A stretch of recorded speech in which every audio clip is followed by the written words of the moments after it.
Are you enjoying the game today, too? That's our greeting, and today it feels especially appropriate. It really does, because we are jumping into a game that was pure, glorious chaos. We are. Our mission for this deep dive is to explore Tecmo's 1987 Famicom title, ARUGOSU no Senshi Hachimeka Deishingeki. Which you probably know by its overseas name, Rygar, Exactly. And that subtitle, Hachimeka Deishingeki. the Chaos Great Advance. Says it all, doesn't it? It really does. Because this was a game that was supposed to be a port of a huge 1986 arcade hit. But it wasn't. Not at all. It became this completely different action RPG hybrid. It was a total shock for everyone who bought it. I mean, it was just this perfect moment of confusion for an entire generation of gamers. You'd save up your 5,500. Right. You buy the cartridge expecting that intense arcade action. Yeah. But what you got was something else entirely. Something much deeper, an invitation to not just react, but to explore and to grow with the character. It's just fascinating. I remember that feeling of opening any new Famicom game back then. You were just hoping for hours of fun. But this one was a real undertaking. So that's our goal today. We need to figure out why this version felt like such a betrayal to arcade fans, but at the same time, basically created a new genre on the console. Okay, so let's start with the very first thing you'd see, the box, which the sources call package sagi, Package fraud. package fraud. The game had an identity crisis right there on the shelf. The arcade game was what Japanese fans called a manly game, a kangi. Oh, yeah. It was tough, it was gritty. The poster had this, half-naked, super muscular warrior holding a monster's severed head. It screamed action. It screamed intensity. But for the Famicom version, they went in a completely different direction. They did.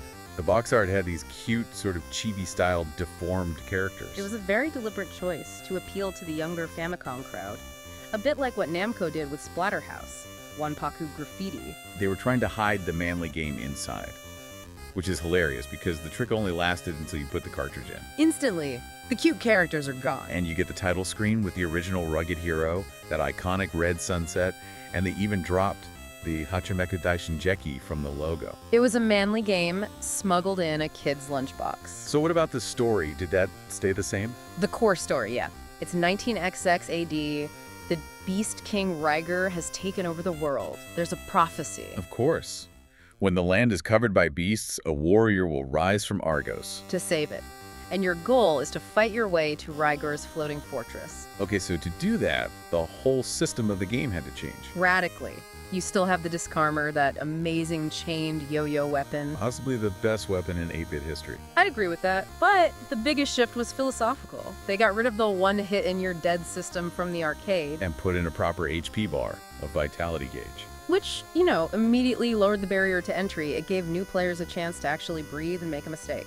But it was still tough. There were no lives. If that HP bar hit 0, that was it. Game over. Right. But you got unlimited continues, which was the saving grace. And when you continued, your health reset to just 3 blocks.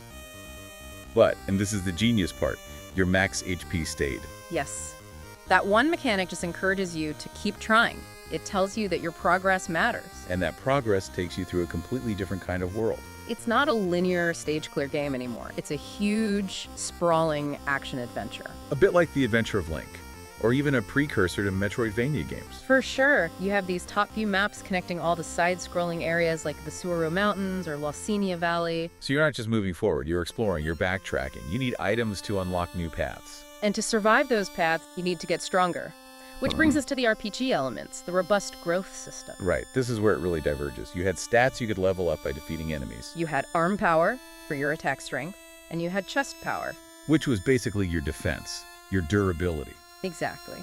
And your max HP could grow from just 3 blocks all the way up to 12. That's a huge difference. It makes you feel so much more powerful. Then you had a whole other resource to manage, mental power. You'd collect these capsules to fill it up, and then you could use it for special abilities. And one of them was absolutely essential, the power-up. It cost 3 units, but it extended the range of your Diskarmor. You basically had to have it.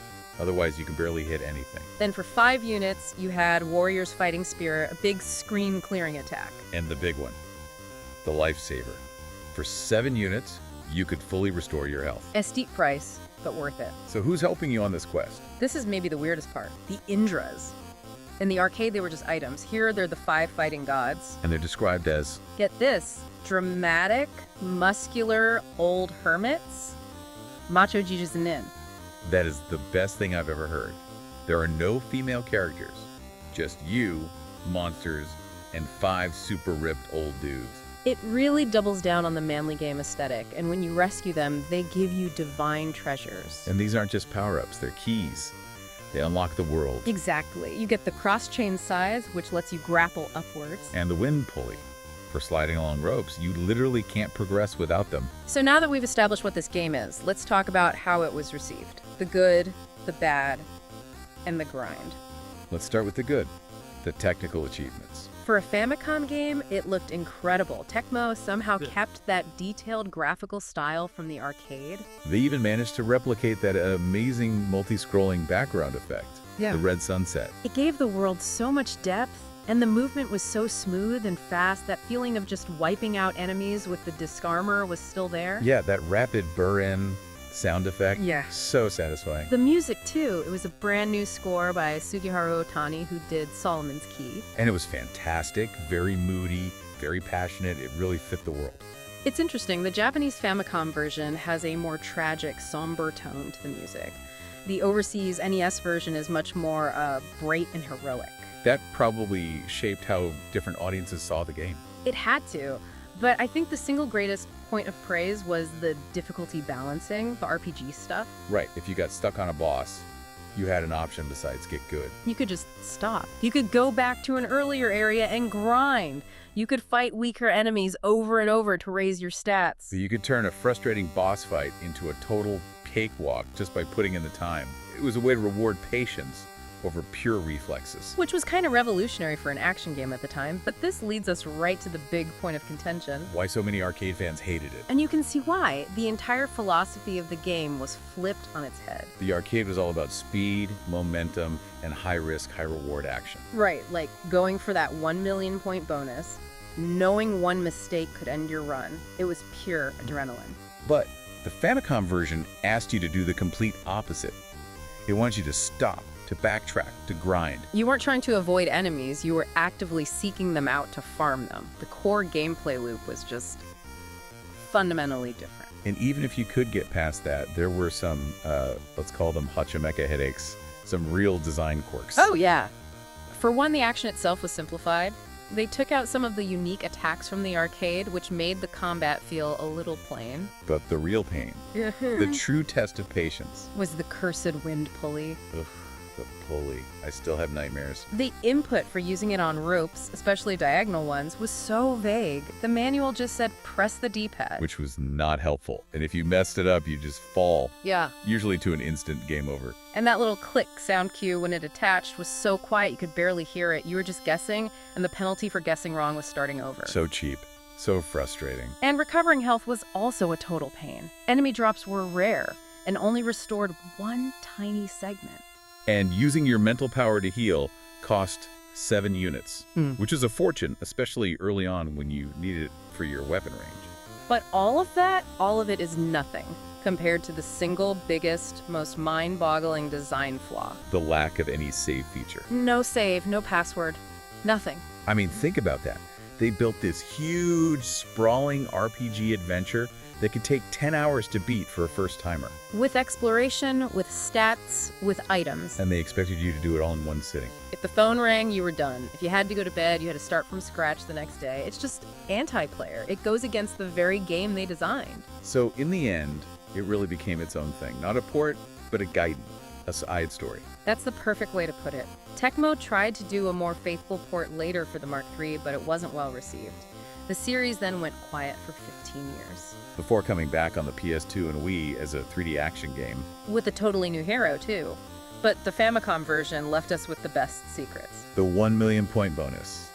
A great nod to the arcade. This was the Indra's secret scripture. You had to hit invisible stars in the air in the pattern of the Big Dipper. The North Star.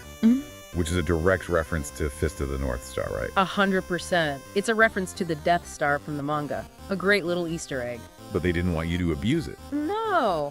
If you tried to farm it for too long, a special anti-cheating enemy, the Gordon, would show up and just kill you. classic 8-bit chaos management. So let's bring it to today. The game is on Nintendo Switch Online. And that version fixes the single biggest problem. It does.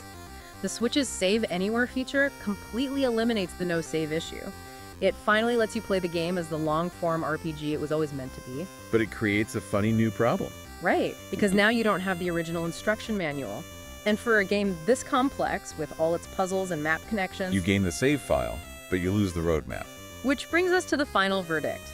This is a game that is still, to this day, incredibly controversial. For the arcade fans, it was a huge letdown.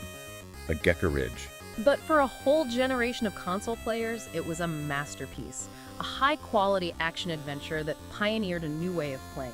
One that rewarded hard work and patience. It's not a bad port. It's a groundbreaking side story that blended genres and created something totally unique for its time. It confused people, but it also created a new kind of hero. And I think that's the ultimate takeaway. This game proves that a warrior didn't just need skill and reflexes. He needed patience. He needed to be willing to grow. It taught us all that sometimes the best way to win a hard game isn't to fight harder, but to stop, grind, and become ridiculously, wonderfully overpowered. Will the game be fun tomorrow, too? Have a nice game.